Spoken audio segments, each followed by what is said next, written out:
Sprite of 7040 in U.S. locomotives. Yes, Old Smoky as an L&N Santa Fe type. Yeah, with its original number of 7040. How would you like it if I actually build you that?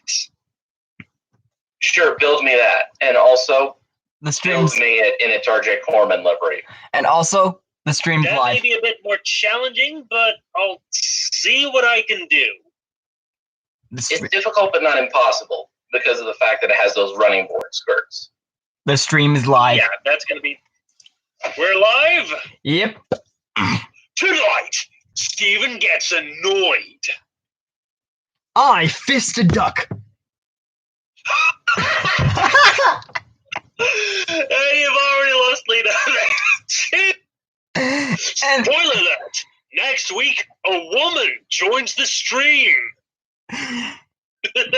we're all still virgins except for Jim, maybe.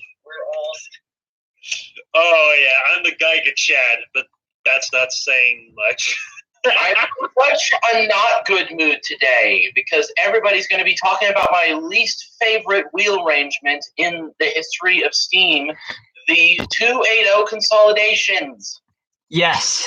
Today, Ladies and gentlemen, allow me to do the introduction for you, Andrew, and also for Stephen. Okay. This, ladies and gentlemen, is going to be the top 10 most interesting 280 consolidations in the world. Though I believe mostly for North America. Heavy quotes in there. No. because, well, then again, these aren't the most, but I could only go so far as, where my knowledge can actually go. So most of these are also based on opinion as well. But I'm pretty sure most of you guys... Yes, most of them are also American. Most of them are American because, I don't know much about other... But we do have one historically significant Brit on the list.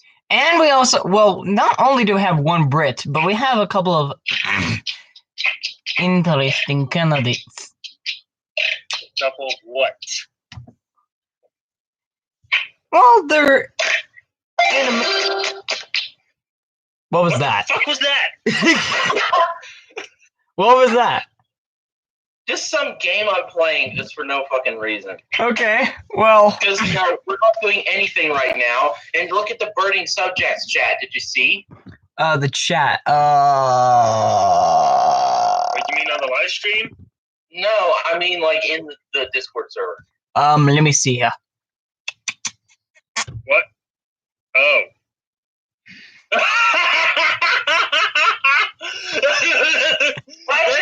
That should have been the thumbnail. That should have been the thumbnail!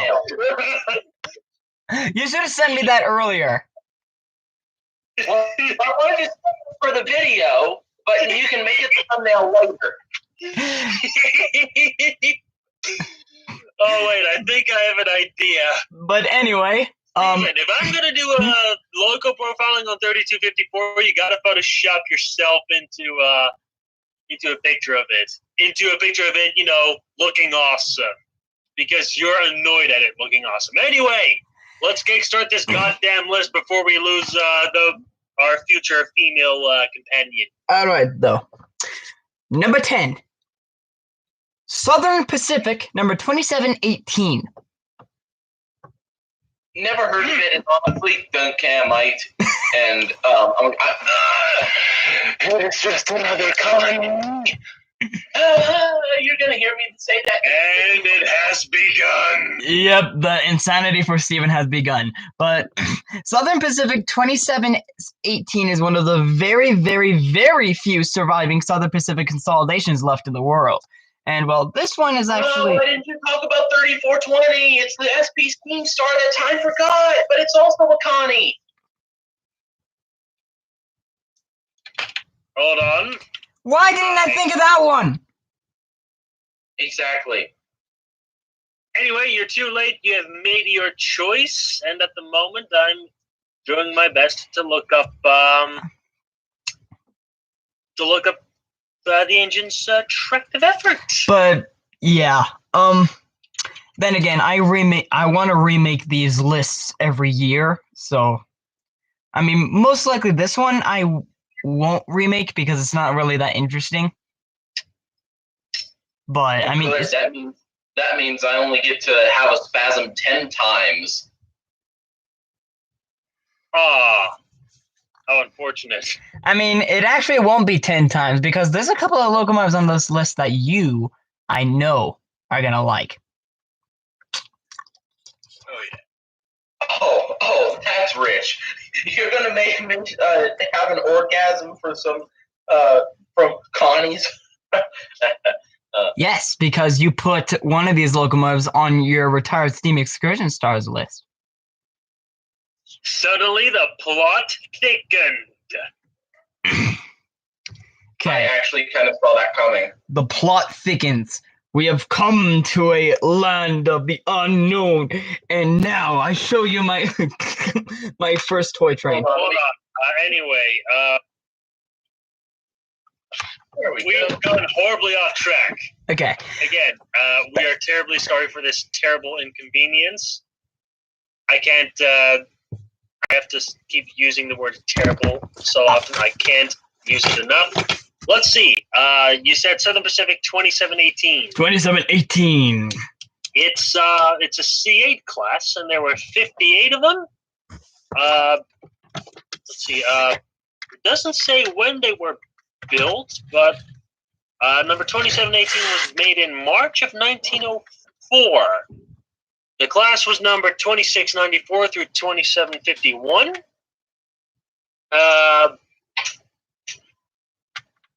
And as far as directive effort is concerned, 57-inch driving wheels, boiler pressure of 200 psi, and a pair of 22 by 30-inch cylinders would give you 43,305 pounds of tractive effort. It has more tractive effort than 769. Jeez. And the engine was retired in 1956, and that's about it. Yeah, but And where is it on display? At the moment, I believe it's owned by Modoc County in California. Then again, to be fair, I couldn't really find that much information about 3420, let alone pictures of it operating in preservation. Although I did see a picture of it double heading with 4449 once.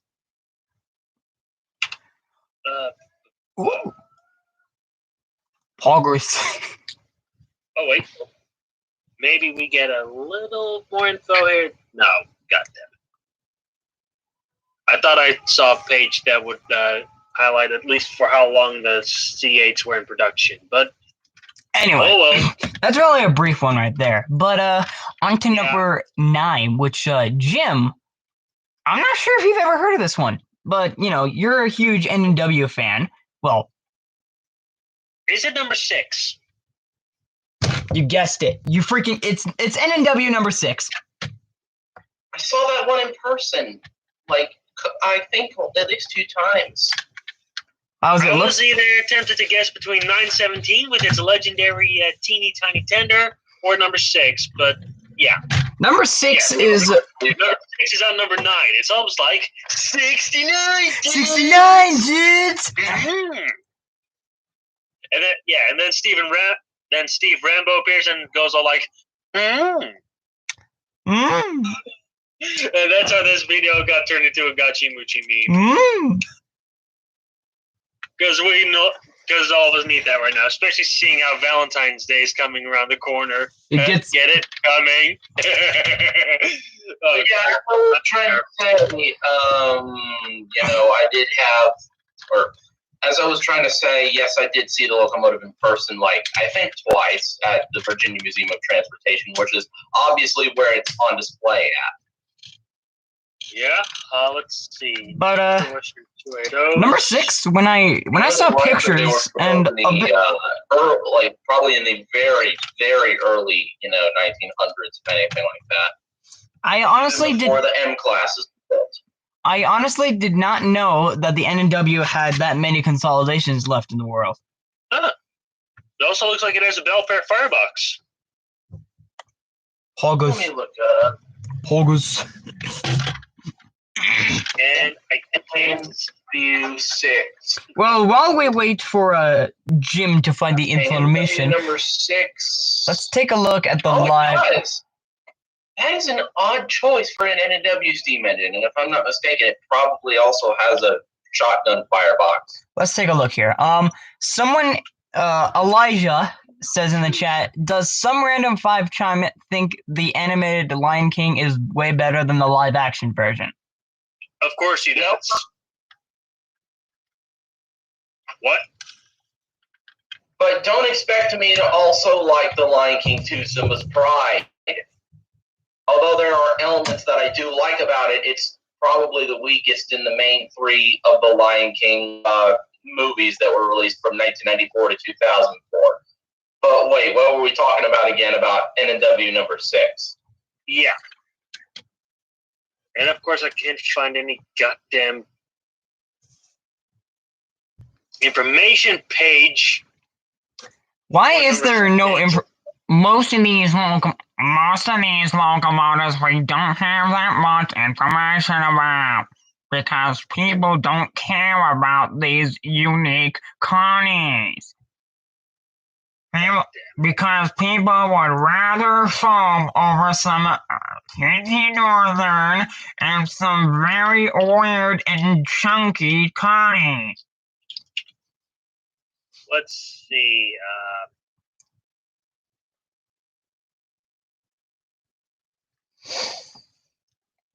Oh, god damn it. Oh, wait. Found the RGUS real page of VMT. Maybe we can find a little bit more information on number 6 there. Hey, apparently it's classified as a G1 Mikado.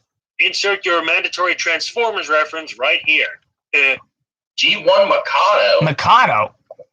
Sorry, G1 consolidation. NW did not purchase any goddamn fucking, they did not purchase any fucking 282s. And we all know it was a slip of the tongue. Anyway, 1897.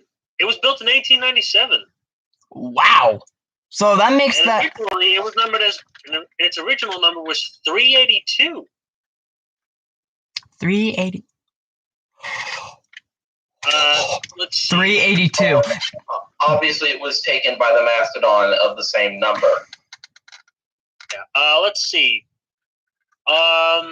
It has 50-inch diameter driving wheels. Pretty small. A pair of 20 by 24-inch cylinders, and a boiler pressure of 180 psi. And according to RGUS Rail, it gives a tractive effort of 29,376 pounds. Not bad. Right now, I'm too lazy to actually calculate that to see if it's true. So, Andrew, you may actually check that on steamlocomotive.com or whatever. If I want, I want to, but I just honestly, number 6 should have just been an honorable mention. But then again, this one, yeah. But okay, I think the one that's in that's also on display somewhere. I think it's number 7. You mean another NW Connie? No. Yeah, I think there's actually 2. The other one is number 917, which is a bit more modern, more along the lines of. I swear I have seen a number. I believe number 7 somewhere. I don't know where it is. Let me see here. Oh wait, you're right. It is. However, it's in horrible condition. Yeah, and I guess it's. I think there's also one in Saltville, Virginia, that recently got a cosmetic restoration. It's numbered 11, and it's like it's in I think Mathesian Chemical Corporation number 11. Well, I can't see why number 7 is on display. Well, Dan, not Dan. Damn it! I mean, Dan it. But Steven, number 8. For number 8, you may take the microphone. Oh wait, here it comes. It's his boner fuel. Number 8, Southern Railway KS1, number 722.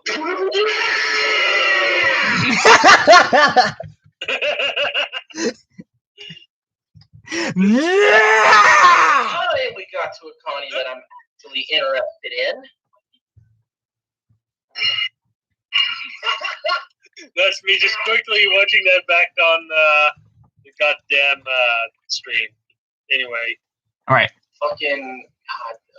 Fucking 722, like a lot of steam engines, I must say, was built by the Baldwin Locomotive Works. This specific specimen was built in September of 1904 for the Southern Railway. It, basically was used on the Southern Railway's Murphy branch, hauling freight trains and logging trains until it was officially retired from their roster in 1952, I believe. And, the engine, along with the brother engine, I guess, 630, they were sold to the East Tennessee and Western North Carolina Railroad. Basically, later, better known as, I guess, Tweetsy. But, this was standard gauge, unlike, what we know Tweetsy as today. But, during their time on the East Tennessee and Western North Carolina, the 207 and 208, which were their numbers, respectively. 207 was 630 and 208 was 722. They were given smaller coal bunkers for, extra visibility during the during reverse operations and switching and all that. However, eventually, 630 and 722 were bought by their, original company once again, who wanted to use them for their steam program, along with, of course, 4501, basically as running mates to 4501 and Savannah and Atlanta 750. But when it comes to, 722, it had a crack in its firebox that needed to be, addressed properly. And so, it didn't enter excursion service until 1970. So out of all three of the Southern Steam Stars from that era, it was the final one to be, pressed into service, excursion service, ones that were actually built for the Southern Railway.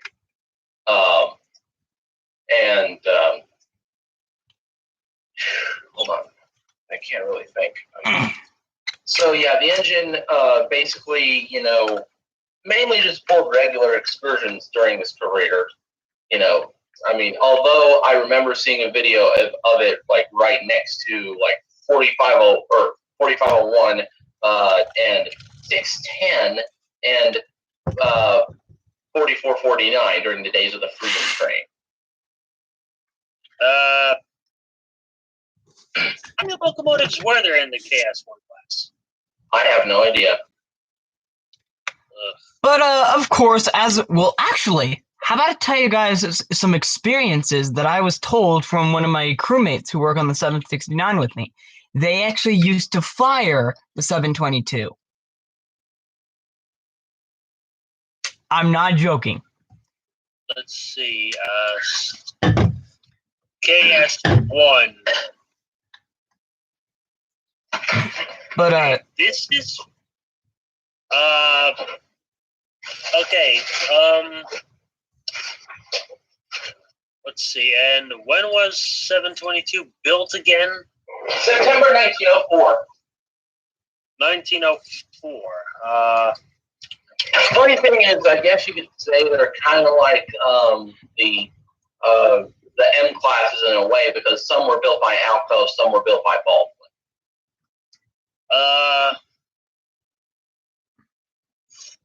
while Steve, this is weird because I see two different Southern KS1s, but I think it only lists the year of introduction on SteamLocomotive.com, and there's a KS1 on its own, but it literally just lists one engine, and then KS1/KS2, which has 17 of them. But the problem is they appear to be too late for that. That single one is listed as it being introduced in 1909, and the other one in 1926. So I have no idea.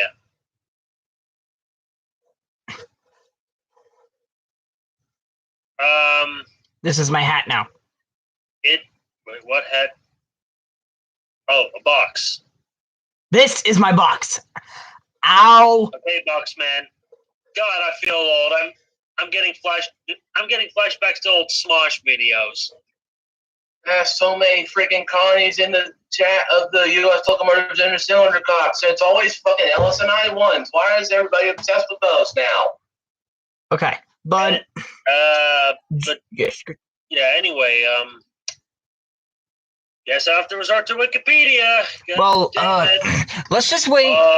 But until Jim finds the information, I'm going to tell you guys an experience one of my friends had.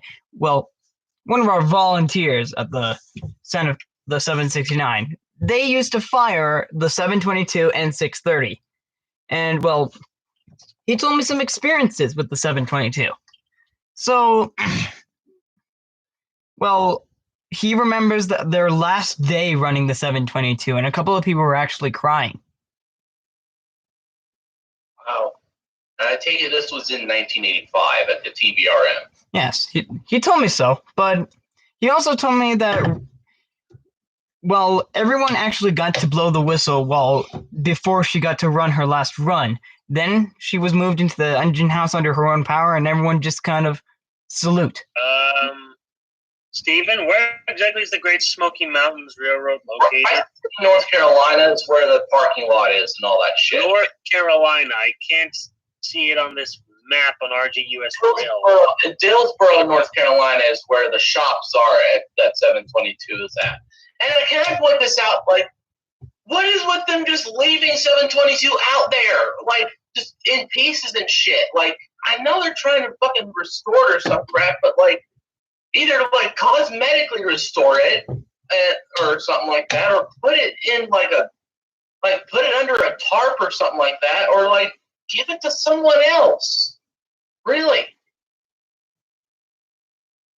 Now that I think about it, I did make a few videos when I was a lot less mature about the engine, wishing that it would, go to a better home, basically. Like they could have maybe gotten to like a, campaign to like fire up 611 or something like that, where people could donate and then they could get the engine running again. 611. They could, or if they could, like give it to someone else and let them restore it for them. And you want to know who commented on that video? Who? Is it your arch enemy, Casey Walker? Yes, that cocksucker. Ew. Yeah, he basically scolded me on that fucking video, which caused me to have to delete the video and re-upload it. Which I don't have the original file to that video anymore. It was uploaded in 2018, but, I just basically deleted the video because, it was made when I was a lot less mature about 722. Anyway, seeing how I can't verify how many engines that were built in the KS-1 class, but I'd love to know. Let's see. Track to related geometry. Let's see. Dan! Let's see. 56-inch diameter driving wheels. 200 psi boiler pressure. Aircraft 24 by 30-inch cylinders. Total track to back for 46,700 pounds. Dan's here. Oh, no. Oh, God. Oh, my legs. Okay, so it's safe to say that there were at least two of the KS-1s built because 630 is the exact same class. And it's the one that I got to see in person twice. The first time it was at it was on a deadhead run coming through my hometown back during the NS program in 2012, and the second time was just at TBRM on the Missionary Ridge Local. Holy fuck! What did I miss? What did I fucking miss? Wait, Okay, guys. What? I know that Locomotive Wiki is not the most reliable source of information out there. But what? But on steam locomotives, but apparently, according to them, the KS1 class of Connies comprised 456 locomotives. Highly doubt that. Ba-da-ba-ba. But Dan, I guess to update you on what we've covered so far. Well, if you don't know what this video is, this is the top 10 unique consolidation types. So already we've gone over. That I know. So already we've gone over number 10 being Southern Pacific 2718, and then number 9 being Norfolk and Western number 6, and then we just finished talking about 722. And I actually got to share. I was just like, I mean, it feels like they fucking just dismantled the engine for no reason. Like, really.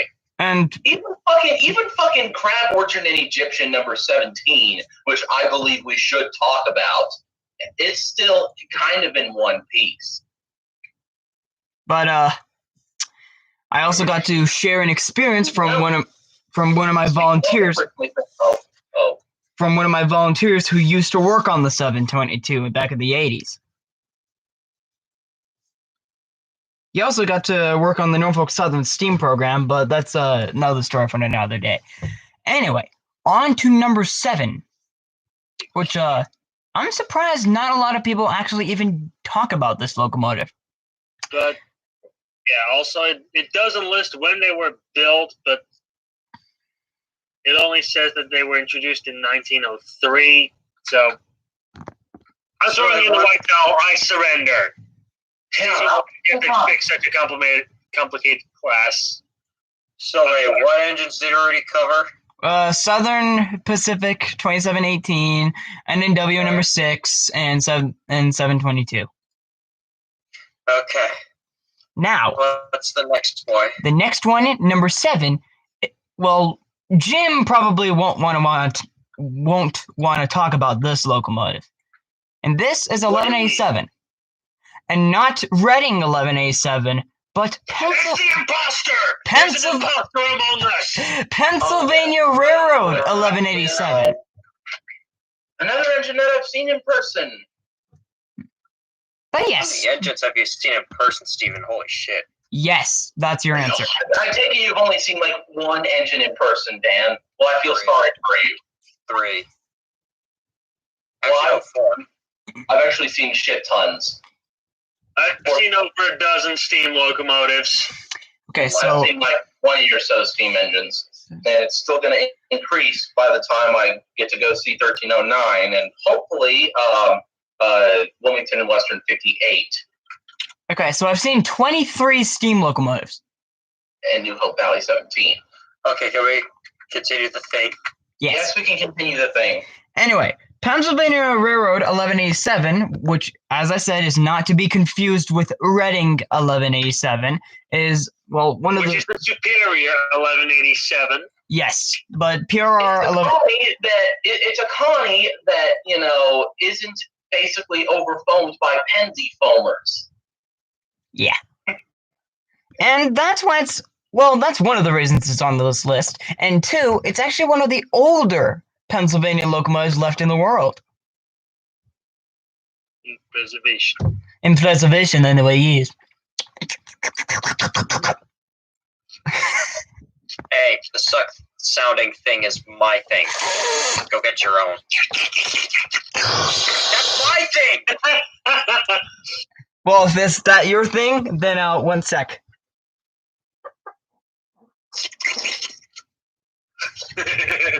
It's too funny, Dan. All right, but I got perfect noise. I got perfect noise. oh, I got a perfect noise. Here, I'll show you, Dan.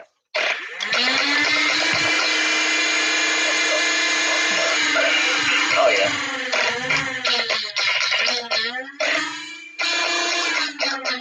That's so uncomfortable.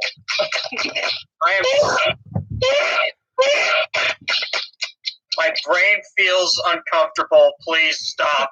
Okay, well, tragically, I did feel like looking it up. Oh. Well, Well, let's see. 1187, PRR 1187, the wrong 1187, shall we say? Honestly, it's one When of was the it more built? is one of the more regular looking PRR locomotives in the preservation. What? Let me actually look this up on Strasbourg. Why doesn't it say Strasbourg? But continue, Andrew. Well, as I said, 1187 is one of the more regular local Pennsylvania locomotives in the preservation area. You know, like it looks normal, other than certain decapods or American types. But Okay, it was built in the Penzies Junior. shop in 1888.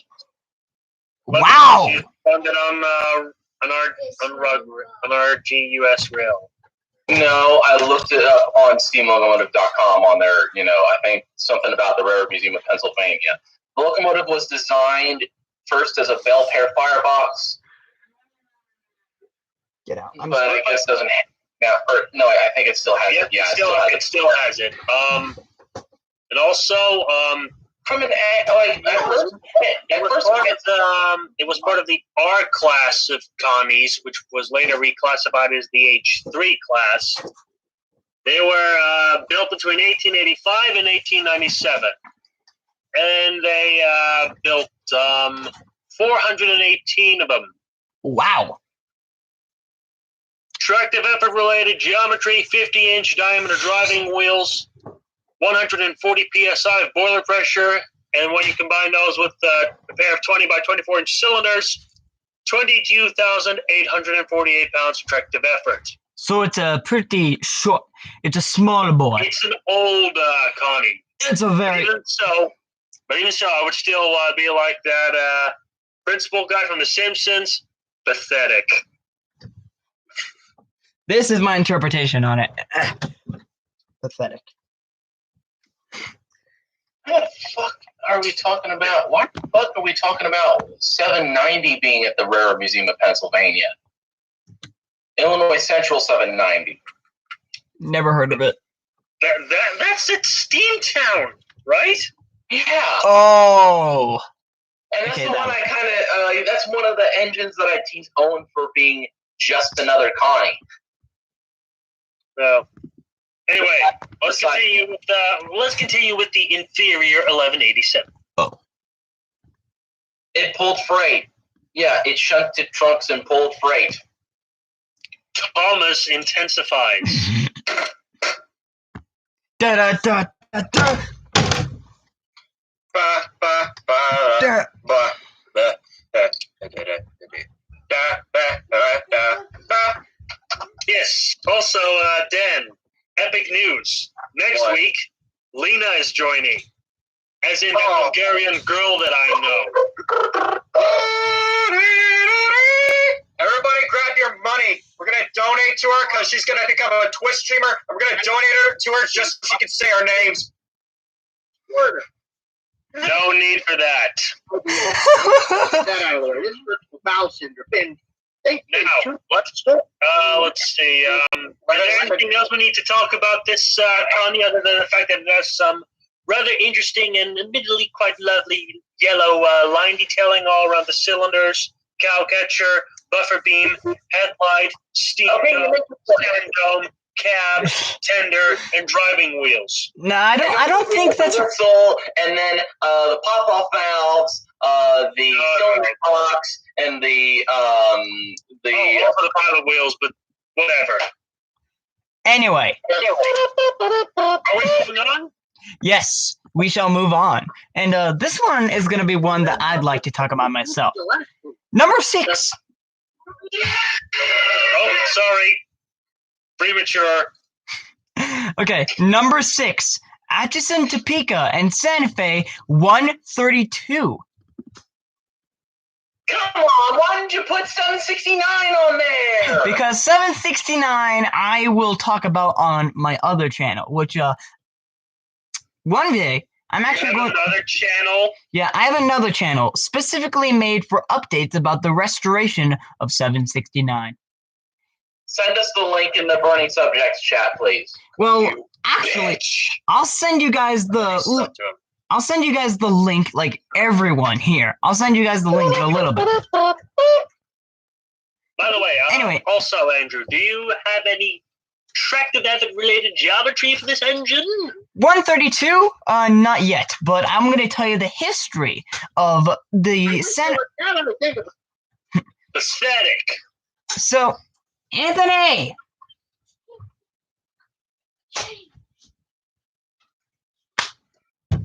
Oh! Oh, never mind. I thought it was one of the very few. Oh! Never mind. It is. Okay, anyway though, may I say it though? Spoiler alert! The engine number's been on the sides of the cab. I know. But anyway, 132 was built by the Baldwin Locomotive Works in Of course it was built by Baldwin. Wait, Let him speak. it was built by the No, Baldwin. you let him speak. Let him talk. Everybody shut up. All right, I'll shut up. Anyway, No, you. 132 was built by the Baldwin Locomotive Works in 1880 for the Atchison, Topeka, and Santa Fe. Currently, it is the oldest surviving Santa Fe steam locomotive in the world. If it said in the world. Show respect to your elders, will ya? The locomotive was designed for switching operations and hauling freight, of course, and of course but specifically this one was made to conquer the grades of a grade called Rankin Pass in Colorado over the New Mexico border. At the time, it was one of the largest locomotives constructed of its wheel arrangement. And well, there were actually only about 11 of these locomotives made, and well, they were all retired in 1900, but 132 was the lucky one to be preserved and sent to a museum, of course, in which it resides today in, might I say, beautiful condition. Let me guess, did 769 take its place? No, Or its class? well, actually, partly. But the thing is, I actually just found this out. It wasn't retired in 1900. It actually worked until 1923. So it worked for 40 years, and then it was retired to, let's see what museum. In 1977, the Santa Fe donated the 132 to the Kansas Historical Society for display. And well, it's been on display ever since. Whoa. Tractive effort-related geometry. If we can actually find the goddamn classification of this engine. Let's see, Santa Fe. Oh! This is something cool. I just found out that the locomotive appeared in a couple of films, and it was in an episode of a television series called Gunsmoke. Yeah, also, I noticed that, the engine actually has the crank on the second axle. Yeah. So, all the running gears, all the driving rods and coupling rods come together on the second pair of driving wheels rather than a third. So basically, it's pulling a similar stunt to, say, several classes of 480 mastodons, which is the kind of engine that Stephen would ejaculate all over. If he was a trained sexual, that is. Trained sexual. Yes. Or would that make him transgender? Please spare me. Andrew, Oh, Andrew, God. we're not having this debate right now. We're not having this debate. We're not having this debate because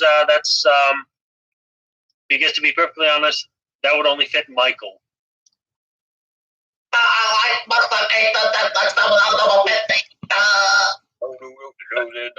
Maybe that was a bit harsh, but I will admit maybe that was a bit harsh, but whatever. Let's see, the 134, right? No, 132. 132, okay.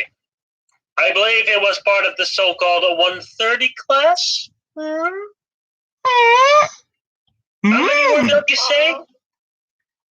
Well, 130 class is like basically how they would, class their number. Yeah, But but how many were built, did you say again? Class, let me see, there were about 11. 11. It says here that there were 14 of them. You said that it was built in 1880, right? Yes. Okay. By Baldwin? Mhm. Huh. Apparently I must have found the wrong page. Because here it says Burham Perry Williams and Company.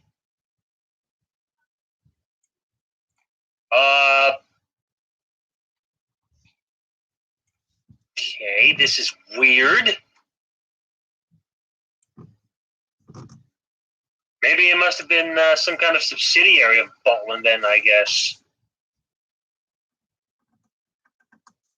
I gotta look this up, god damn it. Burham Perry Williams and Company. Well, I guess while we're doing that, I might as well give you guys the link.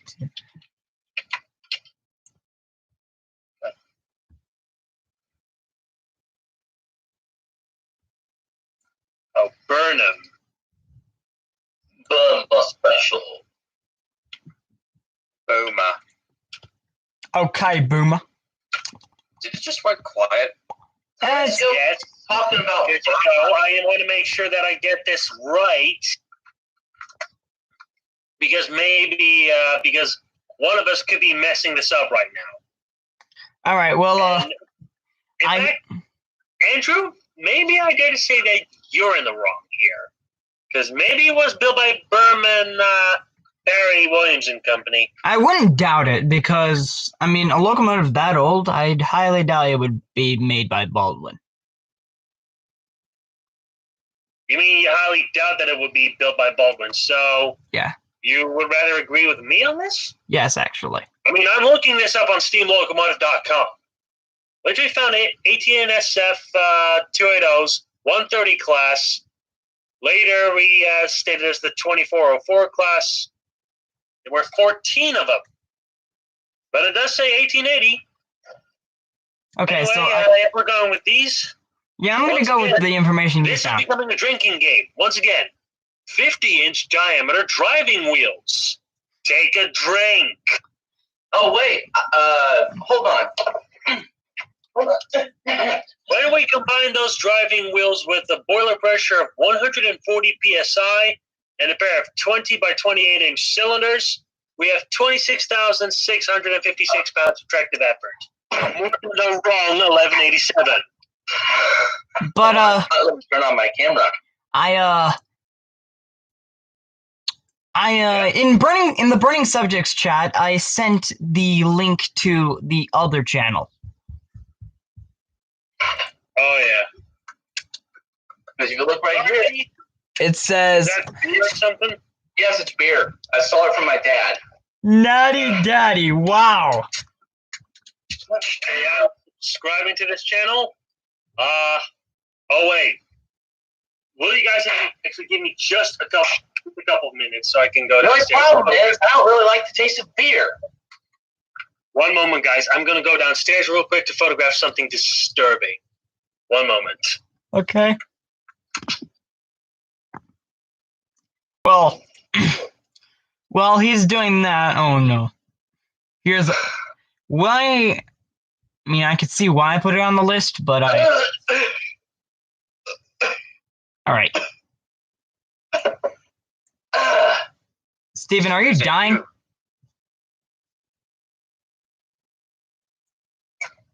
Wait, done? With what? Are you dying? What, you don't see my camera? No, I see your camera, but let's see. Tastes like shit.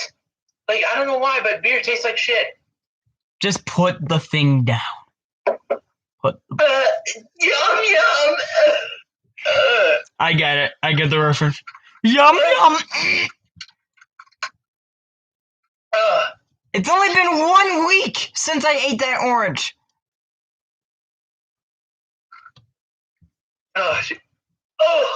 Put the can down. No, I drink. Chug, chug, chug, chug, chug, chug, chug, chug, chug, chug.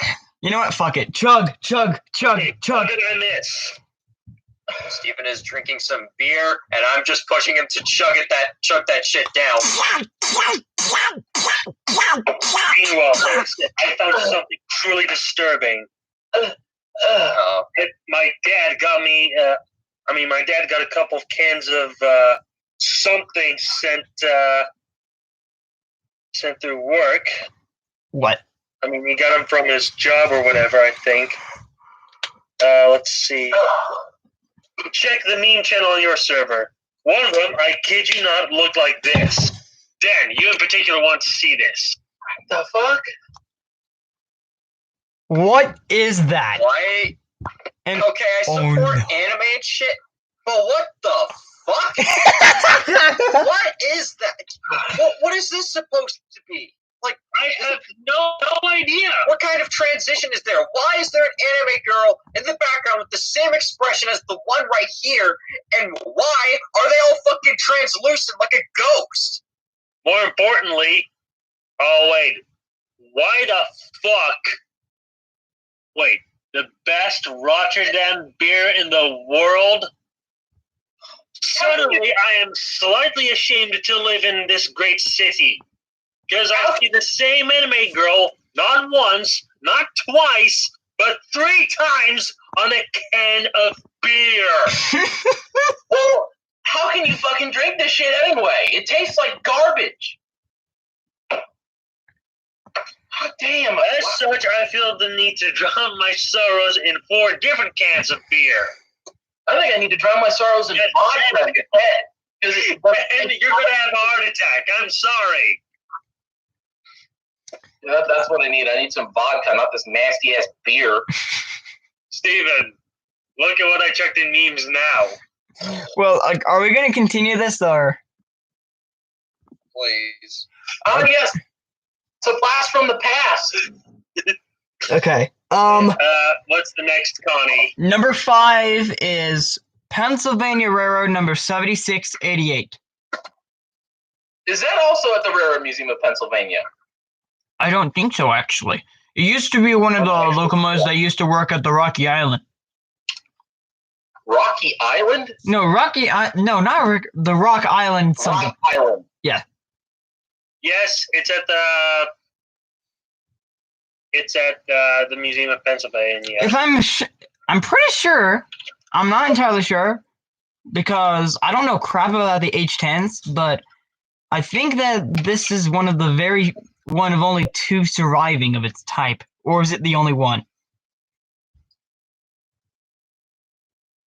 I really don't. I don't know. Okay, Mike. But you said 7688? 7688, yes. Let's see. It should be here. 7688. No, that's 2846. God damn it, Pissy. Why did you have to rip off certain classical get into later on the list? Fuck you. Yeah, spoiler. Please tell me we're going to be talking about at least one S-160 because those are easily the best Connies, in my personal opinion. Wink. You want to fool Canadian Pacific Connies are the finest in the world. Wait, guys, you're gonna be spoiling part of the list. Prep Egyptian number 17 is better than all the CP Connies. Objection! Oh! We can talk about it, but it was, I believe, the last steam locomotive used exclusively in revenue freight service in the United States. What's up with A44 then? Andrew, you said 7688 is a H10? I think anyway, but all I know is that it's a Pennsylvania Connie. 44 operated excursions and freight. Number 17 only operated freight during the preservation era. Let's see. H8, H9, and H10. Let's see. 7688, according to Wikipedia, is an 10, built in 1915 by Lima. Oh! Paul? And that's about everything I can find about the engine. It doesn't say anything regarding the locomotive's tractive effort. No. So yeah, and chances are high that for whatever reason it may not even be part of the display anymore because I can't find it on RG US Rail. Well, I'm whizzing through the page too quickly. But well, we mentioned 7688. So now let's go on to the final four, which are ones that I know that all of us. Yeah. The final four are, I know for a fact that all of us are going to love to talk about. Oh, fuck. yeah. Number 4, which is actually a double whammy spot. Lake Superior and Ishpeming 33 and 34. No, I'm not. No. You can talk about those fat commies that eat McDonald's all day for hours on end. I'm not talking about those two idiots. Okay, I'll do it. Well, I'll start off with 33 because it's my personal favorite of the two. Lake Superior and Ishpeming 33 was built by the Baldwin Locomotive Works in 1916 for yard duties and short-distance freight trains. Yes, you heard me right. These were actually also yard switchers. They were just 33. What class was that? 33 and 34 are both the same class, and it doesn't say that 33 is. I mean, 34 and 35 are the same class, but it doesn't say that. I was talking about 33 and 34. That's Okay, so 33. At some point. 33 is an SC1 consolidation, as I said. Oh yeah. And yeah, there might have been a lot talk up on steamlocomotive.com then. they spent most of their lives hauling heavy ore, or of course organizing trains for bigger locomotives. And until, of course, they were all retired, and 3 of them were saved from the cutting torch. Those being 33, 34, and 35. Hey, you want to know something else? What? About the SC1 Connies? What? You want to know how many were built? How many? 3. That means That the entire class has been preserved. Yes. All 3 of them have been preserved. So You that's know how rare it is for a whole class of steam engines to be preserved. None of them were scrapped. None of them. Yeah, that's pretty cool. You have to admit that. But If only Stephen was here to hear that. anyway. That's a definitive dab on those. Okay, but let's start off with the 3. So we're going to start off with 35 because it's the shortest. 35 was sent immediately to a museum and put on display, where it has been for years and years and hasn't gotten that much cosmetic restoration, though, sadly. But It was. That's because it was it went to the Illinois Railway Museum in in Union, Illinois. So yeah, naturally, it wouldn't get a lot of cosmetic work done there due to the fact that their collection is huge, and they don't have enough money or manpower to maintain all that shit. Okay, but anyway, now that we've covered the least happy out of both the 3, let's go on to number 33, which is my personal favorite because 33 was bought by the Age of Steam Roundhouse and bought and used for excursions on the short-lived but lovely Ohio Central Railroad. And well, the 33 was maintained and loved very well.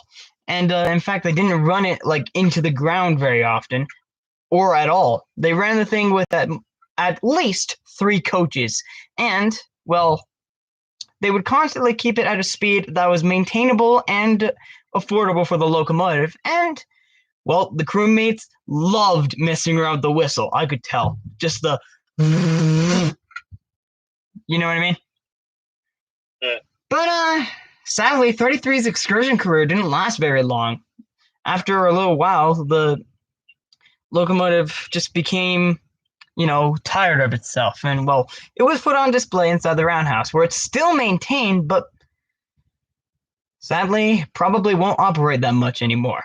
But 33 is actually the only one to operate in the preservation area in its original state. You know, like its original livery, its It's original condition. its original livery, its original revenue look. As for 34, we all know the story by now. Yeah, 34 was bought by the Western Maryland Scenic Railroad, which was formerly the Allegheny Central Railroad, which, you know, they rebranded themselves the Western Maryland because of the Allegheny. Well, 34. Just out of curiosity, I want to know if the Western Maryland Railroad that we know today started out as the Allegheny Central. Does that mean that they have no bits of original Western Maryland trackage? Like from the original Western Maryland Railroad. But anyway. Because that would actually make a bit of sense. You know, just like how in the United Kingdom, you have a tourist railroad called the Great Central Railway, which I believe actually reuses little bits of trackage from the original Great Central Railway. But whatever.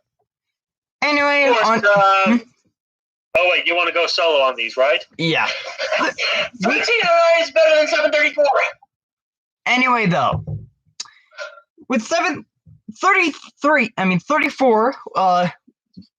actually was sent to the Illinois Railroad Museum with 35, but it didn't have to remain there for long because, as we know, the Western Maryland bought the locomotive and cosmetically disguised it and actually improved its tractive effort from the rebuild, with 34 being transformed from a Lake Superior and Ishpeming consolidation into a Western Maryland H-class consolidation. In which, with the overhaul and the upgrades, the locomotive actually gained one of the highest tractive efforts for our consolidation at 60,000 pounds.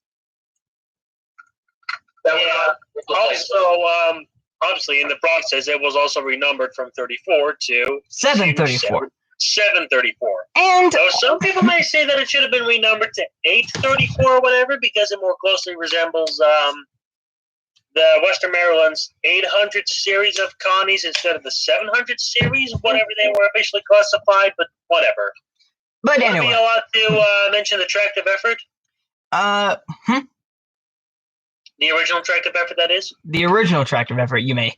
But first, I'd like to mention, its first start of the career and then its end. So, once 734 was immediately put into service, it already gained the name Mountain Thunder because the locomotive would work ridiculously hard to climb the Allegheny Mountains, which, if you know, the Allegheny Mountains are some of the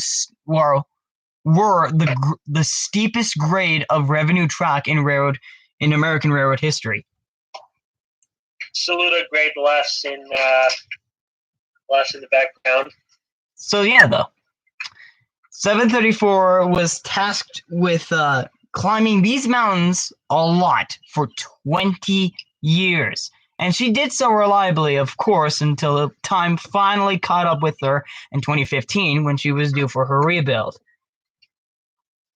And as we know the story from there, once she was retired, she was replaced by the Mallet, but even though 734 will return, stop complaining, foamers.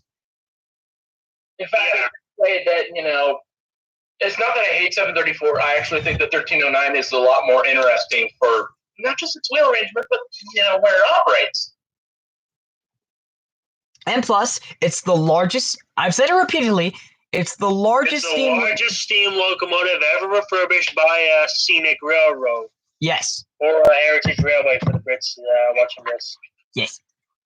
But give us the tractive effort, the original tractive effort of the... Okay, so the KS1, the SC1 consolidation from the Lake Superior and Ishpeming, they were built with 57-inch driving wheels, a boiler pressure of 185 psi, and a pair of 26 by 30-inch cylinders.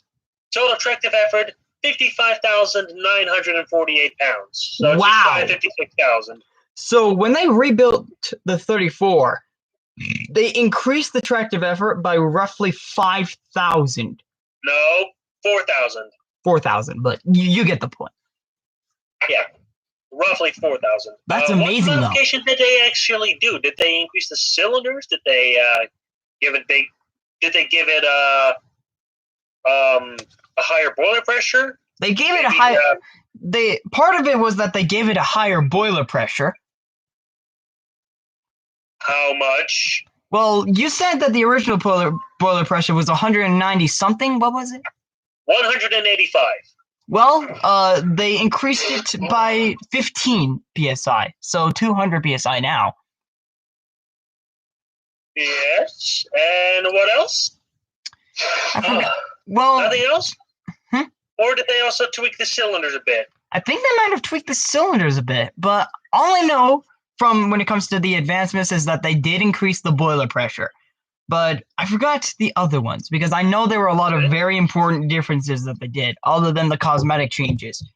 Didn't they give 34 a tender off a New York Central? Oh yeah, that's right. They did give her a tender off of a. Actually, was it a New York Central? It was a Mohawk. Yeah. Mohawks. Yeah. The New York Central's mountain types. But wait, So, Steven, you need to know this before we go on to the final three. All of the SC1s were preserved. all three of them. All three of There them. were 3 built. All 3 were preserved. It's an extreme. Trust me, it's an extreme rarity when a whole class of steam engines gets preserved. Yeah. DNRG lost. If the DNRG didn't lose that one K-36, that means we had an 485. entire class of 485 had to get away, didn't it? all engines. 485! It had to fall into the turntable well, didn't it? Rest well for it. Don't make any references. But anyway. Well, God damn it. Fuck. I can't seem to tweak the cylinder diameter in the. Oh wait, never mind. I picked the wrong cylinders. All right. Yeah. But let's go on Let to me just tweak. Let me see. let's go on to number 3, and in which, Dan, you may take the microphone, because number 3 is Canadian Pacific Railroad number 3716. yeah, baby, that's what we're here for. That's what we're excited. Yeah. Your screaming is so loud, it's pushing me back. Also, Andrew, I looked with the calculator. I filled in the 734's tractive effort related geometry with the 200 psi boiler. And It says that it's 60,484 pounds. poggers. Poggers. That's with. Oh wait, that's with a maximum axle loading of 70,000 pounds. I didn't know that had to be tweaked as well. Oh no wait. Oh, never mind. No, never mind. It's okay. So it's not just 60,000. It's actually nearly 60,500. 60,500 just about. But let's see, Dan. Could you please give me the classification of Canadian Pacific 3716 before you start ejaculating all over the place? Like a degenerate, which may scare Lena away. Okay. But but before I do that, let me just say this: 3716 was actually a rebuild from a completely different class of locomotives. Now, 3716 started her life in 1912 by the Montreal Locomotive Works, originally as an N3 class 280 consolidation. The N3s were started off from number 3600 to the the 3800 to the 3999 class. So pretty much, so if you do that shit, or if you guess guess it, 3716 was originally numbered 3916. And between 1920 and 1929, the N3 Class 280s were rebuilt to the N2 Class 280s that we all know. These engines so they would be renumbered from 3600 to the 3700s. So 3916 would then become 3716. Most of these N2 classes would then be converted to oil in the later years, as it was with 3716. But hold on, what class was 3716? You said She's an N2B specifically now. When she was built, there is not that much information on the N3s. N3B. Well, N3As, N3B. She started off as an N3B, but it was then later rebuilt into an N2. Is there a chance that she might have originated on a different railroad called the Algoma Eastern? No. These were freshly built Montreal Locomotive Works products for the CPR. N3B, let me see here on steamlocomotive.com. N3B, got it. N3A, B, and C. They started off as N2s. Or in the Wikipedia it says about the N2s, but they do the specifications of the N2s. N2. Okay, there are three different versions. T-bulb 141 tubes, T-bulb 165 tubes, through bulb header. 3600 through 3760. No. The numbering for the N2 class 280s, or the N3 class, when she was 3916, it's very weird. The first batch was numbered 3850 or 3850 to 3885. The second batch was 3840 to 3849. I can see it. The fourth was 3820 to 3839. The fifth was the 3810s to 3819. I can see it now. There were 200 of them built. Welcome to the CPR. Or it says 299. What the fuck? Maybe they missed one. I think it's because I'm not sure. But like it literally says 3800 through 3999 on Wikipedia, but yet when it comes to the total produced, it says 199. It's just a typo, probably. Okay, we'll say 200. From 1912 to 1914. They were in December 1920, 3916 was rebuilt to 3716. Yeah.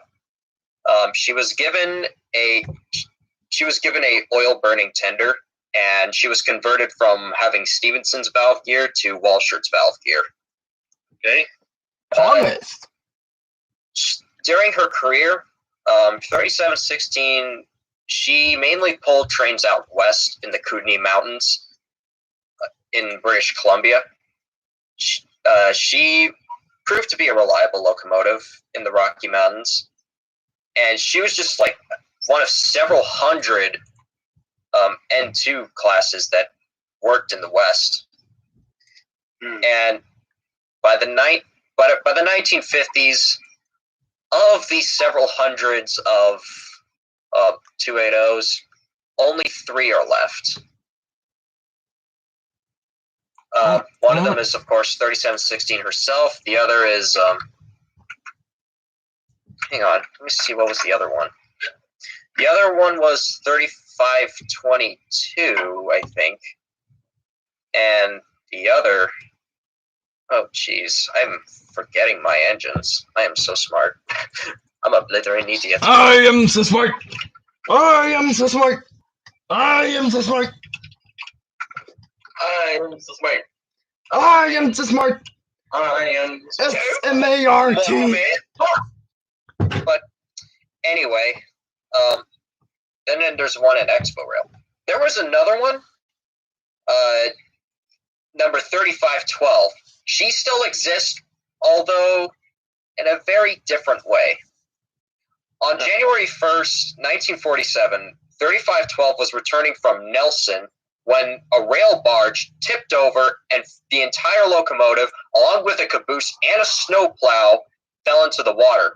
The complete engine with tender, caboose, and the snowplow, as of now, they still reside at the bottom of a lake. Hey! This is sort of right around the main line! The other is number 3651. She's on display at a park, and she still is today. And then there is 3716. When she was retired by the 1950s, she was donated to the city of Port Moody, British Columbia, if I recall correctly. And she stayed on static display there.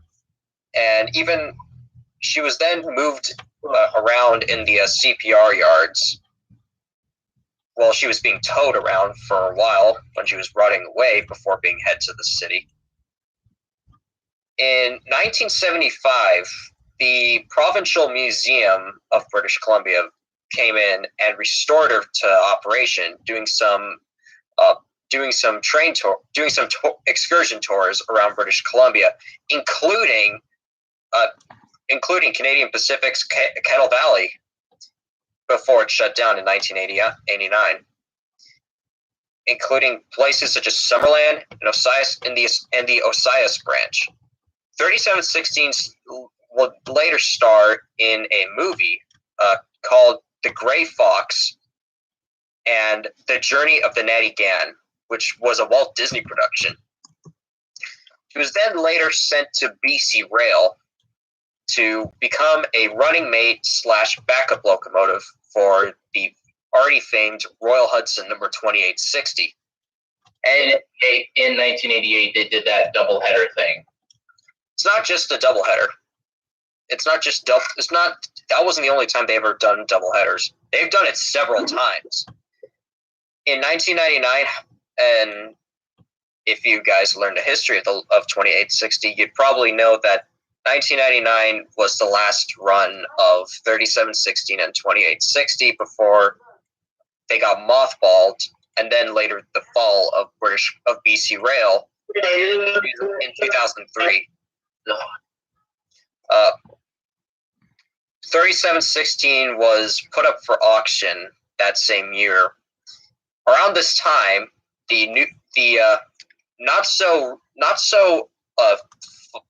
newly formed Kettle Valley Railway Society was looking for a permanent locomotive to have in their fleet, because they already had a logging shay. They had a shay thing still running, but they borrowed it. They're borrowing it, so they had to look for a more permanent locomotive to keep on their own. And then came across the 3716. They bid on it. They won the bid, and then they towed the locomotive by truck all the way to our new home in Summerland, British Columbia, where she was repaired, given some mechanical repairs, and the first time ever since 1999, 3716 fired up once again, still going strong as she is today. Also, an extra thing that I almost forgot to mention, 3716, throughout her years in BC Rail, she was given multiple cosmetic changes plus major just modifications itself, just to increase her route. One of these being an Alesco preheater. Yes. Yeah, That is all. no, aside from that, she was also given a larger tender off from a scrapped Canadian Pacific 280. No, not 280. 282 Mikado. And all of this, including with the Alesco feed water heater, 3716 pretty much transformed from a standard N2B consolidation to a hybrid 280. So pretty much turns 3716 into a unique locomotive of her own. But I mean, what I meant with that is all. I mean, in the sense that I'm not to complain about it, at least verbally, because I'm still complaining about it on the inside. I'm just not expressing my hatred for it. But don't worry, Jim. But No. anyway, seeing how I'm the tractive effort guy, we need tractive effort for this engine. Dan, do you know the tractive effort? No, I do. Because I do. Oh, You blithering idiot, you disappoint me. I mean, am I literally the only guy here who looks at the tractive effort for these things? No. Yes. So, 3716's tractive effort. It would appear that the locomotive has 63-inch diameter driving wheels. Oh man. And it would 190 psi worth of boiler pressure and 23 by 32 inch cylinders. So give me just a moment. Apparently, it says it for all three and two subcategories that the total tractive effort is 43,395 pounds. I would just like to confirm that. Not bad. Allow me to chuck that into the fucking calculator. Let's see. What did I say? 63-inch driving wheels. 23 by 32. 63-inch diameter drive wheels are bigger cylinders than a fucking cylinders nearly as big as a big boy. You're just missing 3/4 of an inch. Oh wait, 190. Yeah, it's correct. So what's next? Next, number 2 on the 10 unique Connies. Jim, you may take the mic for this one, as it is Great Western Railroad number 4270. What? What? Oh, I gagged. Great Western Railroad 4270. 4270? Well, Steven, wake up! you picked the wrong one! Wait, what was the one you wanted? 2818, you... Take it. Here. Okay, so it's 2818. You Also something you don't give a shit about. You complete fucking idiot. And of course I had a video ready and then I can't find it anymore. Okay. Let me say it again. Number 2. I said the wrong number. 2818 from the Great Western. I know nothing about it. Jim, get it out of the way. Yeah, it's 2818. We went from going to talk about, interesting, real, Connies that actually find a little bit interesting. Wait a second. To shit that I know nothing about. Wait a second. Anyway, I was talking about the tank engine. We killed the moment here, Andrew. I wanted to play this when you would unveil number 2818, but no.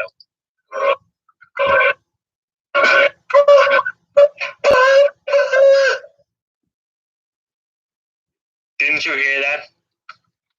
It was a song called Tanya Rules the Waves. Wait, I didn't want to talk about this one. I wanted to talk about the tank engine. But- the 280 tank engine. I feel like we already did that in depth on the... Okay, Firstly speaking, I would have preferred 2818. all right, then we'll talk about 2018. Because we've already talked in pretty good depth about the 4200s. All right, then tank we'll- engine episode. All right, we'll talk about 2018. But we haven't Take talked the mic. about the 2800s. Take the mic. Take the mic, Jim. Here. Okay. So, number 2818 was built by the Great Western Railway, not railroad, but railway themselves, by at their main locomotive factory in Swindon. It was built in 1905, and as the number implies, it was part of the Great Western's 2800 class of locomotives, which are actually very historically significant. For you see, ladies and gentlemen, the 2800s were the very first 280 consolidations in Great Britain. Now, granted, the 4200s may be a bit more quirky because they are tank engines. I guess I'll leave it there, Still, kids. They I hope wouldn't you have existed without these. like the game, but Now, in total, there were 167 of these locomotives built across two main variants. But when it comes to the proper 2800s themselves, designed by George Jackson Churchward, Grandpa Lemon, and remember, they were built there were 84 of them built between 1903 and 1915. And then a little later, the class was tweaked by Charles Collett. Steven, wake the fuck up! Who built further 83 of them between 1938 and 1942. But 2818 is part of the original batch. The 2800s, like I said, Britain's first consolidations, and they were basically a big leap forward. They were part of his standardization policy, so it enabled to simplify the design and construction of all new locomotives and the design of new locomotive classes, because, standardization, interchangeable parts that can be swapped between locomotives, even of different classes, which is great. Attractive effort. It's mostly the same. I actually kind of hinted this in the tank engine episode, but basically, the 2800s had they had driving wheels of 55.5 inches in diameter, or 4 feet 7.5. Let's see. Boiler pressure 225 psi, and they had a pair of 18.5 by 30 inch cylinders. Tractive effort 35,380 pounds. They were predominantly designed for freight service, but they actually proved themselves to be a bit more versatile than you might think. So, because occasionally, even if they weren't as fast as several classes of 10-wheelers, the 2800s were still able to keep the time on the passenger trains if the demand arose for them. When it comes to the proper 2800s themselves, Steven, stop snoring because it's very annoying. Steven, stop it. Steven, the 722 is being restored at this moment! You're ruining them that we've already talked about, bitches. Or I'm ruining it, I mean. Yes. But anyway, when it comes to the proper 2800s themselves, so the Churchill 2800s, of the 84 that were built, 6 of them were preserved. Number 2818 is actually the second oldest survivor, because the real oldest is actually number 2807. But the 2818 is actually very significant due to the fact that it's the only one to be preserved more or less in the original Churchward condition. Basically, what I mean by that is that,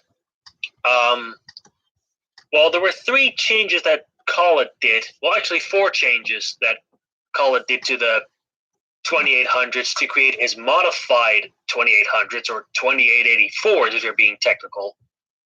1, Collett pitched the boiler a little bit lower into the frames. 2, he designed a brand new cab with slightly better weather protection, but it was still crap, make no mistake about that. 3, he fitted external steam pipes that fed the cylinders as a replacement for the internal ones, which looked very elegant because they were hidden within the smoke box, but they weren't very reliable, so they would always leak, and steam would escape right through those pipes into the stack. And 4, as opposed to the original straight frames, Collett decided to make the frames curved towards the front. 2818 is the only Churchward 2800 to be preserved in the original condition. So because most of the others were rebuilt with some of the specifications from the 2884 class in mind. So the external steam pipes and curved frames towards the front.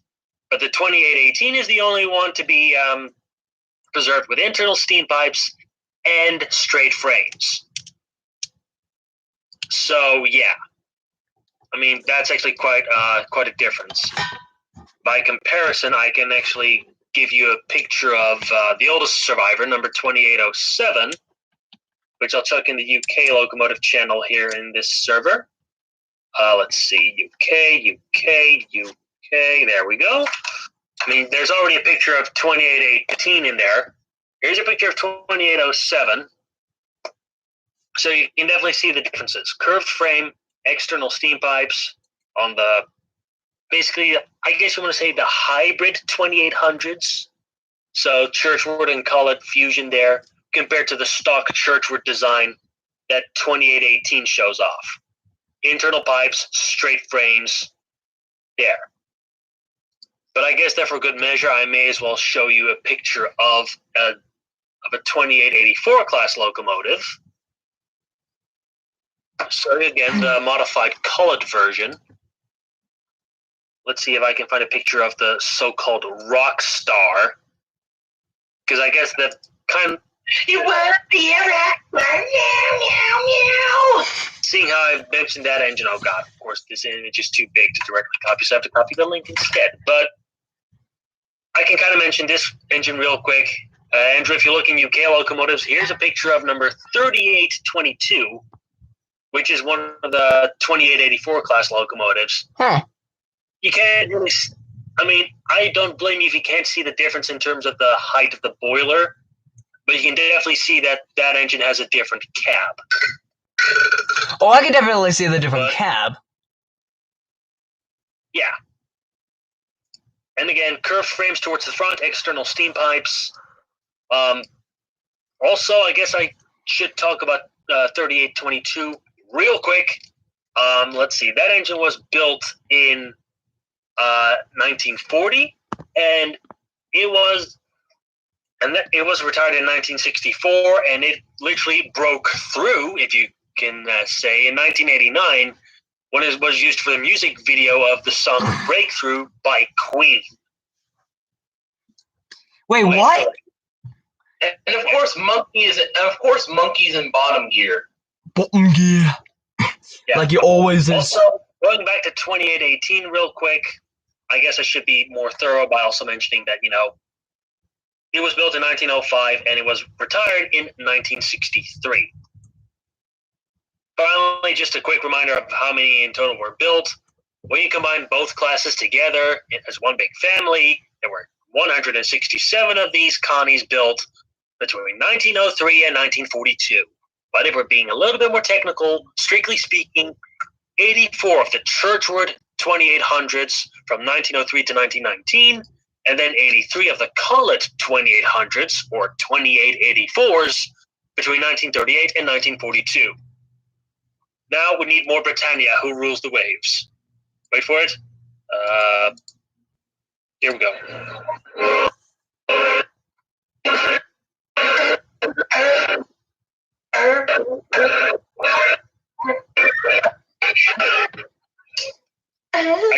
Plain version of the song there was just from a Facebook video. Somebody removed some fake derogatory posters from a monument on Churchill. So you know, yeah. All right, guys. So, I got a better marching song for these British boys. What the fuck is it? but guys, are you ready for my number Honorable one? mention. Oh yeah, honorable mentions. Honorable mentions. New Hope in Ivyland number 40. New Hope in Ivyland number 40. Great Western 60. No, more like Great Western 51. Gentlemen, may I say that you're both talking about the wrong Great Western? Another. What's, Great Western. oh yeah, Colorado. Grand Canyon Scenic Railroad 29, also known as Lake Superior and Ishpeming 29. Which more than likely had a high headlight window LS&I. Lake Superior and Ishpeming 18. Oh yeah, and also 19. And 20. What's another one? Oh yeah, UP 2428. Union Pacific 618. Jesus Christ, the restoration of that thing has taken 30 goddamn years. What is taking them so long? Lack of money and manpower, like I said before, because, Illinois Railway Museum. And also, I guess seeing, I'll be fair, Andrew, your original pitch for number 2, Great Western number 4270. Yeah. But anyway. Tank engine version. Hold on, I actually got to look this up. Oh, wait, I'll totally forgive you because I think it's the only of the 4200s to be preserved in original condition. One life radish is my hose. All right, though. Are you guys ready for my number 1 pick? What is it?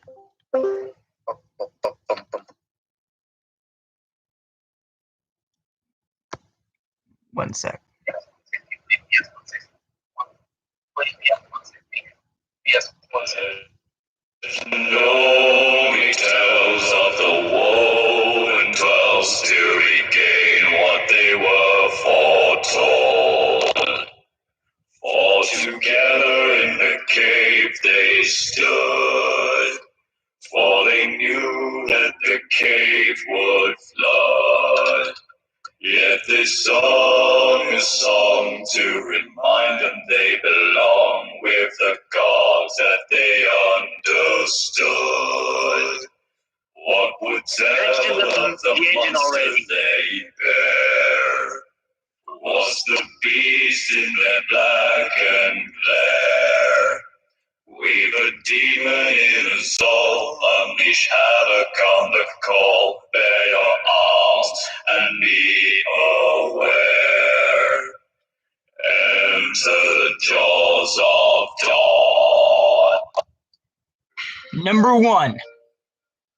The United States Army Corporation S-160s. Yes! The widest variety of 280s in the world and the highest production 280 in the world with 2,160 locomotives produced by Lima, Baldwin, and Alco. From when to when? Oh, don't mute the... There we go. From when? Started from 1941 to 1945. All the way, It says 1942 to 1945 here. Well, either way, you get the point. All of these locomotives were designed by the United States Army Corporation for one purpose: the war. The war required a lot of steam locomotives for other regions of the world, such as Europe, the UK, America, Canada, Australia, Alaska, and more. Until the locomotives, when they were built, all of the designers of Lima, Alco, and Baldwin had to work together to make all these locomotives to be distributed around the world for the United States Transportation Corps, in which each of them were made with a weird number organization, I will admit, but the locomotives served well. With their thin design and high-pressure cylinders, they actually had a tractive effort of 131,000 pounds with a top speed of I can barely hear you, dude. Let me turn it. Well, turn the music bot down on your end. Yeah, I think it's from your end that I can't barely hear you. Oh. I think you have to quit the music bot for now. Let me turn it down a lot. There. Can you hear me now? Yeah. Okay. That's better. But anyway, the S-160s, after being built by Baldwin, Lima, and Alco, sent their ways all the way across the world to fight in the war, in which they traveled with troops, tanks, army equipment, and more, in which they assisted other railroads, such as Alaska, the UK, the BR Railroad, of course. And then, well, On top of all that, they had so much variety and so much versatility that it was just unimaginable, with a tractive effort of 31,000 pounds and a top speed of 70 miles an hour with the drivers. With only 57-inch diameter drive wheels, though, you'd expect that they wouldn't be that fast, but with the high-pressure cylinders, you would beg to differ. They served their duties until the end, in which the locomotives were actually intended to be throwaway locomotives, where they would be used during the war and then thrown away. But many of these S-160s after the war were used for revenue service on other railroads. But to narrow it down from the over 2,000 locomotives and probably over 100 that are preserved, we're going to narrow the story down to 5 locomotives that are operating or preserved. Andrew, Yeah? I hate to be a wee bit picky, But what?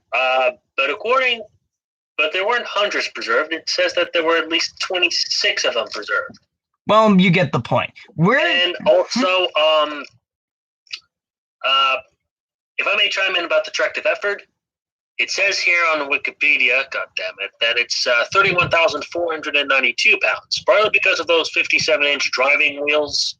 Let's see, a pair of 19 by 26-inch cylinders and a boiler pressure of 225 psi. Wait, 225? I thought it was only 200. No, but even so, I hate to say it, the 2800s have outclassed your fat Yanks. Well, Here's one thing mind if I add one thing that I've learned about the S-160s? What? And this is a thing I've actually remembered hearing from Chris Edding Green's Steam Locos and Profile. The Americans actually equipped them with, if I recall correctly, was called a kill valve. So yeah, they had a drainage valve. So there was cap toss at the bottom of the cab that you could open. So what they do is they drain. What happens is they just drain the entire boiler from water. So if it gets in the hands of the enemy, the boiler will just explode, and the enemy wouldn't get their hands on them. Yeah, that's true. Like, it was a specially designed drain cock that you could open, but you couldn't close it again. But it was literally the steam locomotive equivalent of a suicide pill. But because of the rather poor design of the water gauges, you don't really need it, because that was the big problem with those engines.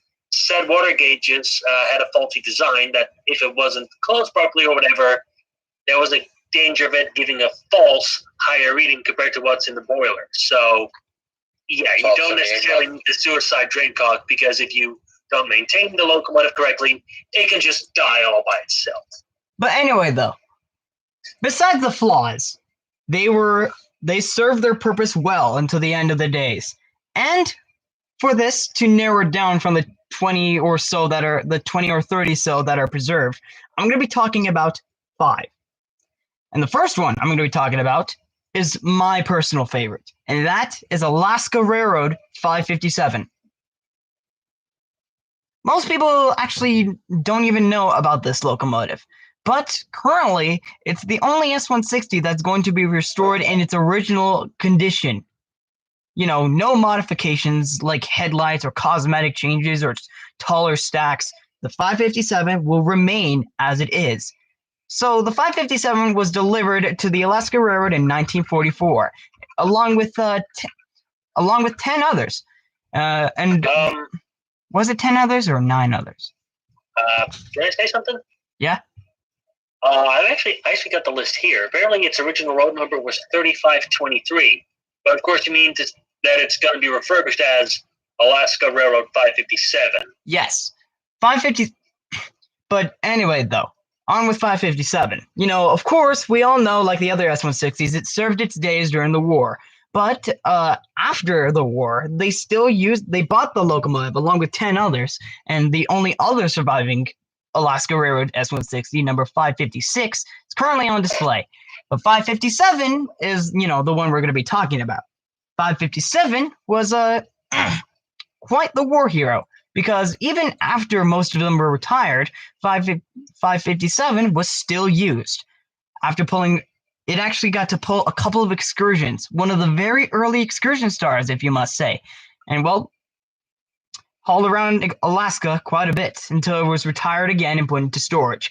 But because the high rising water in Alaska can be difficult sometimes with their conversion of diesel, the diesel locomotives could not travel through the water because of their electric traction motors. And so they had to have 557 haul the commercial trains through the water, which at times reached her firebox.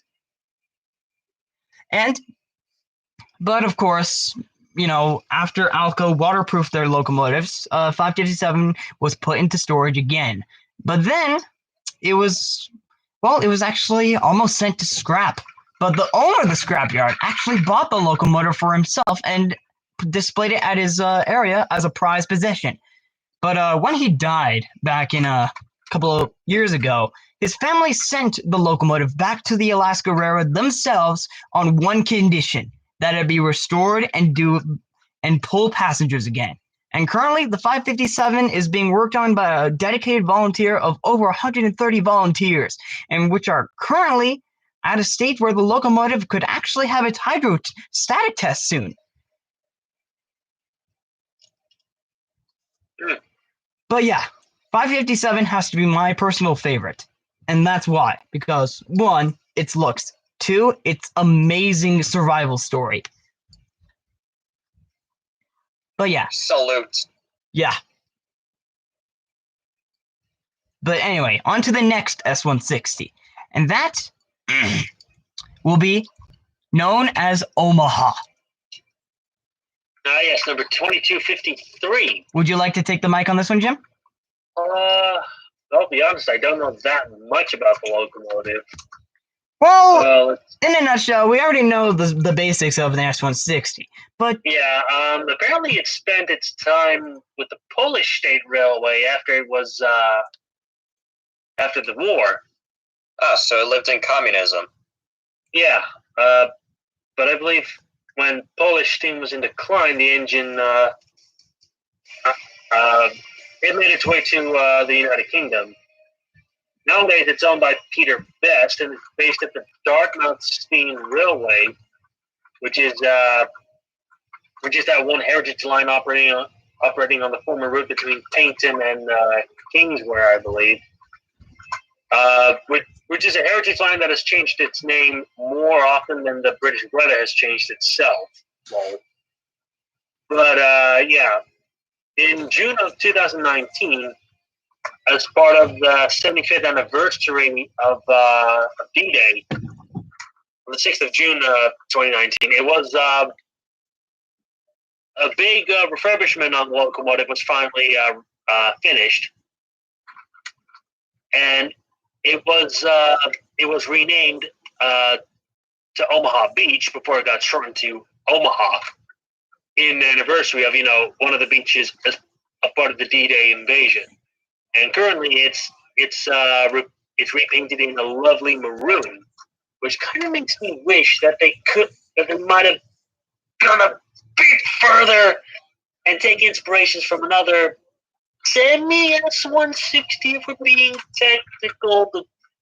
Like, it made me wish that they could have removed the air pump from the front of the smoke box and mounted it within the left-hand walkway, so they could center the door. Or maybe put a brand new door on it to make it look more like a full-on LMS engine. Because, seeing how the engine is red, it was already most of the way there. But speaking of war heroes, some may say that as far as engines that have won the war, even as Connie's, I hate to say it, but you could say that the S160s were thoroughly thrashed by a different British 280 that we haven't mentioned, the LMS 8X. But whatever. You may strangle me to death for that one. Not really. But anyway, on to the next S160. We've talked about 2 out of 5. So the next one, Steven will definitely want to talk about. And that will be Tennessee Valley 610. Oh, yes. The one that shut up. I said, shut up. That's Demi S160 because apparently technically. Oh my God! Who the hell cares? It's technically not an S160, but It classified is as an an inside. S160, and it always will be an S160. But anyway, my personal favorite TVRM locomotive. It was also the first S160 that I truly got to see in person. But it was out of service at that point. Although 630, I rode behind that engine. But 610, I believe, was built by Baldwin Lima Hamilton Corporation in like 1952, so it's very young for an engine that was built during the steam age. And the engine, I think it was used on the U.S. Army Railroad, mainly to train troops how to fire and drive steam engines. Because some other countries still use steam engines outside of North America. If they had to be stationed over there, driving the steam engines and all that stuff. Like somewhere, basically, it was also used for hauling freight. Somewhere I believe in Lee Hall, Virginia, on the U.S. Army Railroad or something like that. I don't know when. I don't remember when it was retired, but it was bought by the TVRM in sometime in the 70s, and then after quite a long time of restoration efforts or whatever. They got the engine running again in 1990 or 1991. The engine operated some mainline excursions for the Norfolk Southern, albeit 2 diesels had to be put behind the engine as helpers. But, it did get to see some mainline time, I guess. And, for the longest time, 610 was, the only operational steam engine at TVRM from 1998 to 2010, which was the last year it operated. And within that time frame, it appeared in a video, the first non-Thomas video related to trains that I ever watched when I was little, Firefighter George and Steam Trains, which it was just pulling the missionary rigs local. And I believe it was using a Central 6 chime. I'm not so sure. But it was the main star of the program. And one more thing from me. Tennessee Valley 610 was also featured in the music video for the infamous song Long Black Train, in which the locomotive was featured. Guys? Yeah? What? As I was trying to say earlier, I hate to be very picky, but Andrew, did you know that technically speaking... 610 is not an S160, I know what you're going to say. Look. It's not an S160, it's some other engine or whatever. It actually is an S160, whether you know it or not. It's just a heavily modified one. The same with the one that I saw, the person that rode behind. 1702. We'll talk about that one later. Look, we can say that. I think that the reason why it's not a true S160 is because it's built in 1952 and classified as a Type A, whereas the others were all built between 1942 and 45. That's just... I'm sorry. It's just what it says here. Anyway, continue. No. I know you can strangle me to death. But anyway, though. Also, this stream has never been going on for 2 hours. I don't care. Let's continue. So wait, have you finished? We could say that 610. She may not be a World War II veteran, but she can be considered maybe a Cold War veteran. Definitely Korean War veteran, I guess, because it was built during the Korean War. But all right, well that's settled then. Now, so we've talked about 3 out of 5. Now for the 4th one, which has a name of someone here actually, and that would be United States Army Transportation Corps, Big Jim. Oh, another British one. Oh yeah, Big Jim, that's me. Lol. Just kidding. Yeah, this is related to what is currently the only operational 5820. The only operational S160 that's actually still, well, in its original gray United States Army Transportation Corps livery. It's also one. I mean, along with Omaha, it's actually one of 8 S-160s to return to the United Kingdom. They were initially dispatched to the UK, but after the war, they were sent off to various other countries, and, well, 2253 and 5820 both ended up in Poland. But 5820 was snatched up in the 1970s by the Keighley and Worth Valley Railway in West Yorkshire. And in 2014, in January of 2014, it returned to service following a major overhaul. And ever since then, the engine, which is nicknamed Big Jim, has literally played a big part in establishing the Worth Valley, whatever. So, in fact, for a brief while, rather tragically, they actually ended up in British Rail Black. I kid you not. Shit, bro. Yes. Well, anyway, though, that's it about Big Jim. Well, yeah, I guess. well, that's I 4 can't out. find a picture of it in BR Black at the moment, but trust me, Well, there that's was a time that it was indeed briefly painted BR Black. well, that's 4 out of 5. And what's the 5th one? None other than the greatest looking S-160 that is operated in the preservation era. None other than Great Smoky Mountain Railroad 1702.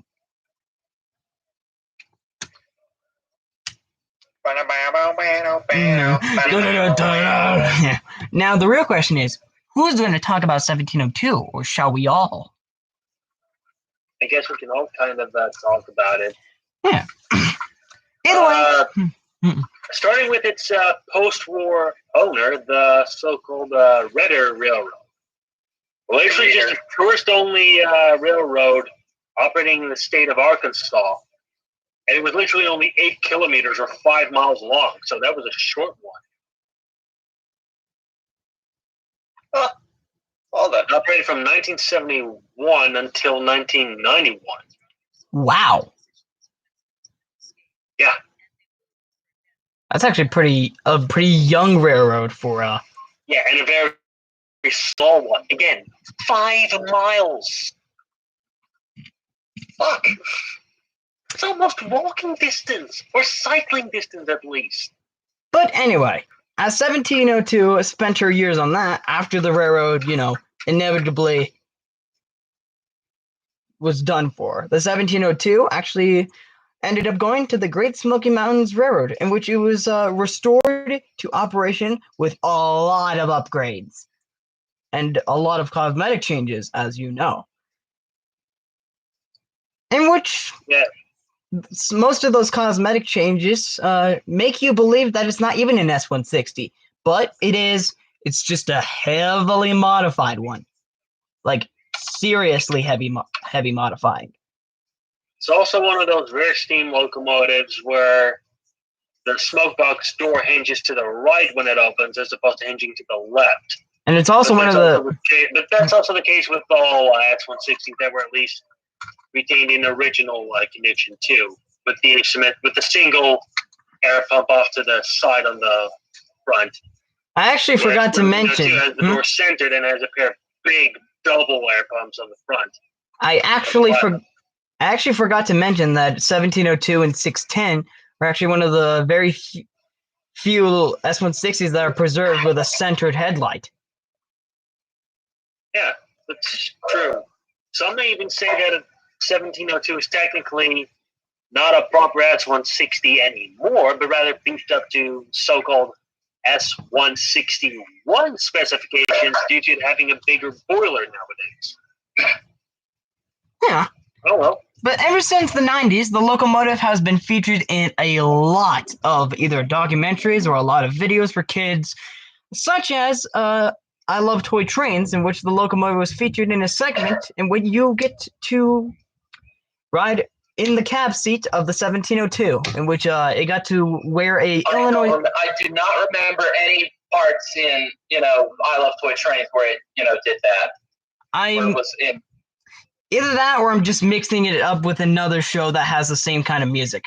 But either way, 1702 was featured in a lot of kids' films, and well, from the 90s to the 2000s, it got to wear an Illinois Central 6 chime, which honestly, that is one of the best whistles I've ever heard on an S160. So, if there's any railroad historians watching this, which I highly doubt there are, put more Illinois Central 6 chimes on your locomotives. I'll copy a link. You'll have to read the description of this one. This is a VHS that 1702 appears in. Where? In U.S. sleigh locomotives. Okay. Brainy Baby. It's at 14 minutes and 3 seconds.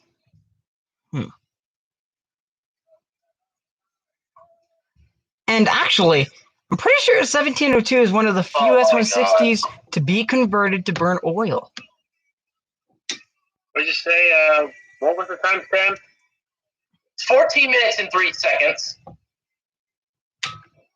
I ripped this tape myself. But yeah, those are the 5 S160s that I really wanted to mention for this list. But yeah, that was the top And 10. also, I did see 1702 in person back in 2019. In which she also got to see the crippled remains of 722. Yeah. But what are some other S160s I can just, briefly mention? Oh yeah, 2630. 2630. I said 556. What's the other one that's operating in Britain? Other S160s in Britain? Mm-hmm. From what I know, there's 5046 and 5197, which actually look very similar to each other, being all black with chromed leather, with chrome numbers attached to the sides of the cab.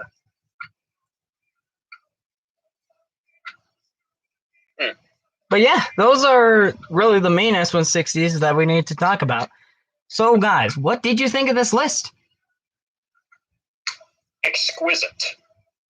It wasn't as, boring as I thought it was going to be. But, I'm fucking happy the fact that 3716 was on the top 3. Well, I'm glad you talked about the S160s. but did you? And I'm bitterly disappointed that you didn't pick 2818 to begin with. I don't care about that locomotive. I didn't even know. Don't care. That doesn't mean you have to be such a dick and just snore it all. Yeah, seriously. I mean, Fuck this, I'm going to play my own music. But yeah, but speaking of music, Steven, again, 2800s, Britain's first class of consolidations. I thought that you were more interested in those. I want to play it. But did you guys actually expect me to play some enticing music to start off the number 1 spot? No. Come on, play. I mean, it would make sense if you play a Sabaton. I know, but because Sabaton was war. I know, but I just wanted to start off with that one because it started with the anthem and then Fucking play the fucking.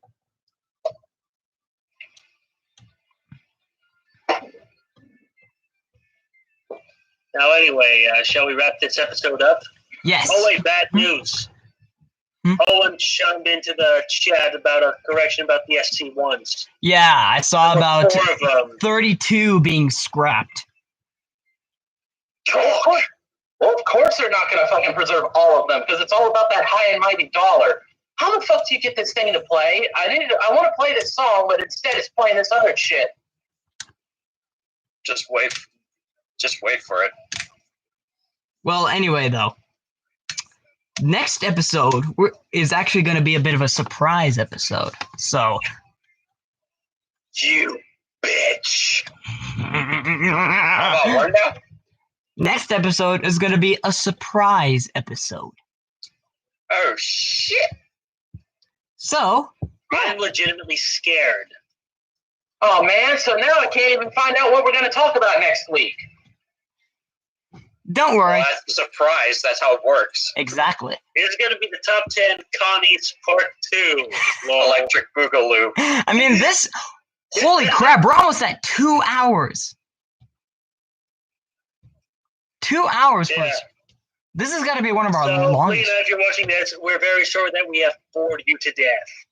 I mean, when it came to But the trust me, there were a few parts that bored me to death too, Lena.